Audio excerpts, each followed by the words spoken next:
Judgment is the most important.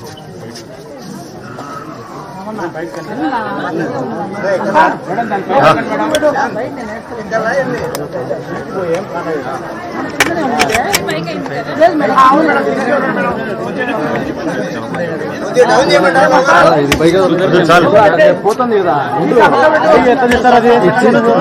నామెత్తి okay వస్తుంది తీస్తాను. Okay madam. అందరికీ నమస్కారం.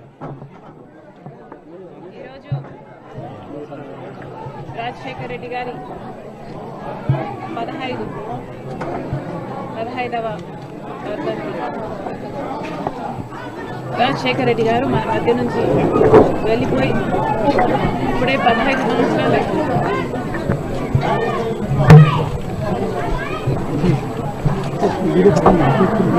కేవలం 5 సంవత్సరాలు ముఖ్యమంత్రిగా ఉండి రాజశేఖర్ రెడ్డి గారు సంక్షేమం, అభివృద్ధి, 2 చేతుల 2 కళ్ళల పరిపాలన సాగిస్తే రాష్ట్ర ప్రజలంతా ఎంతగానో ప్రేమించారు రాజశేఖర్ రెడ్డి. వాళ్ళ ప్రేమకు పరిమితం లేదు. రాజశేఖర్ రెడ్డి గారు చనిపోయినప్పుడు ఆ బాధ భరించలేక, నిజం జీర్ణించుకోలేక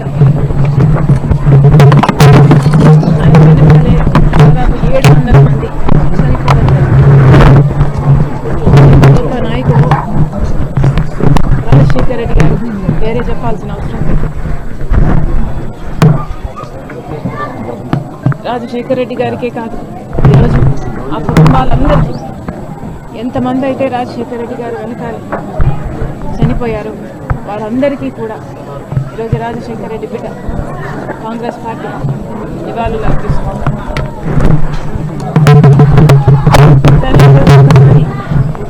వెనక్కి ఆలోచన చేస్తే అసలు రాజశేఖర్ రెడ్డి గారి ఆశయాలు ఏమిటి, తన ప్రజల కోసం ఎంత తప్పించారు రాజశేఖర్ రెడ్డి గారు.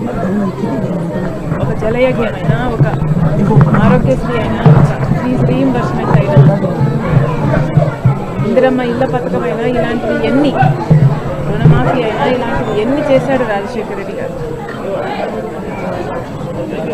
మళ్ళీ అలాంటి పాలకులు ఎందుకు లేరు? మళ్ళీ అలాంటి పాలన ఎందుకు లేదు?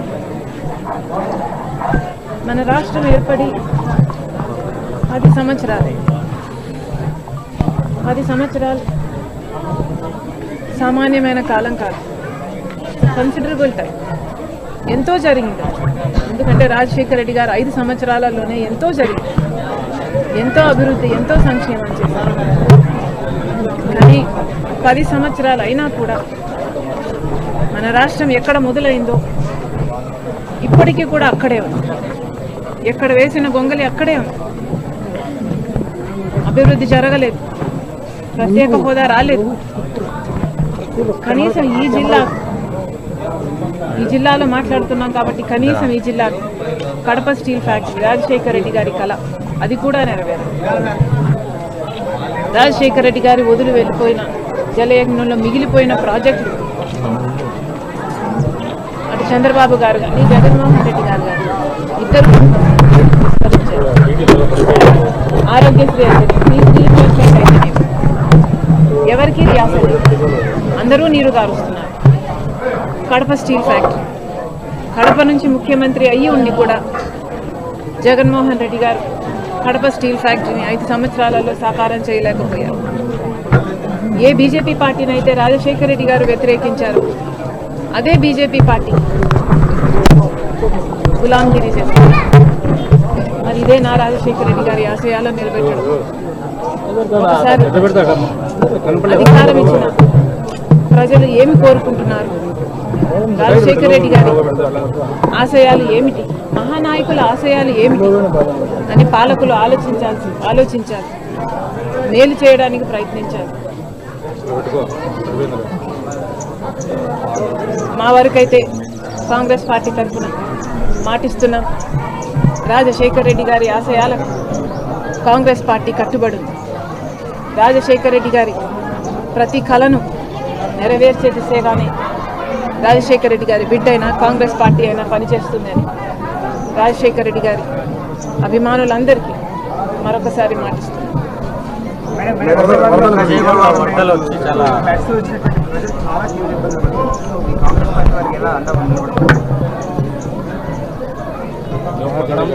ఈ ఫ్లడ్స్ అన్నది అసాధారణ పరిణామం. గత 20 ఏళ్ళగా ఎప్పుడు జరగలేదు అని అంటున్నారు. మరి ఇంత గొప్ప విపత్తు ఫోర్సీ చేయలేకపోయారా? ఫోర్కాస్ట్లు చూడలేకపోయారా? వార్నింగ్లు ఇయ్యలేకపోయారా? ఇంత విపత్తు జరిగింది, మొత్తం అంతా కాపాడడం సాధ్యం కాకపోయినా ఏ మటుకు వీలైనా ఆ మేరకైనా ఏమైనా ముందే చేస్తుండొచ్చునా? చంద్రబాబు గారు సమాధానం చెప్పాలి. ఇంత గొప్ప విపత్తు వస్తుందని ప్రజలెవరూ ఊహించలేరు. కాబట్టి వాళ్ళకు అండగా నిలబడాల్సిన అవసరం ఉంది. కేంద్ర ప్రభుత్వాన్ని కూడా నేషనల్ డిజాస్టర్ రిలీఫ్ కింద ఏది అవసరమైతే, బలగాలైతే ఏమీ లేకపోతే రిసోర్సెస్ అయితేనేమి ఆదుకోవాల్సిన అవసరం ఉంది. కాంగ్రెస్ పార్టీ తరఫున ప్రతి కాంగ్రెస్ కార్యకర్త, ప్రతి కాంగ్రెస్ నాయకుడు ప్రజలకు అండగా నిలబడతామని మాటిస్తున్నాం. మేము ఏ మేరకు సాయం చేయగలిగినా ఆ మేరకు చేస్తాం. అందరూ విల్లింగ్గా ముందుకు రావాలి, ఆదుకోవాలని మరొకసారి ఈ సందర్భంగా thank you. I don't know the technicalities yet.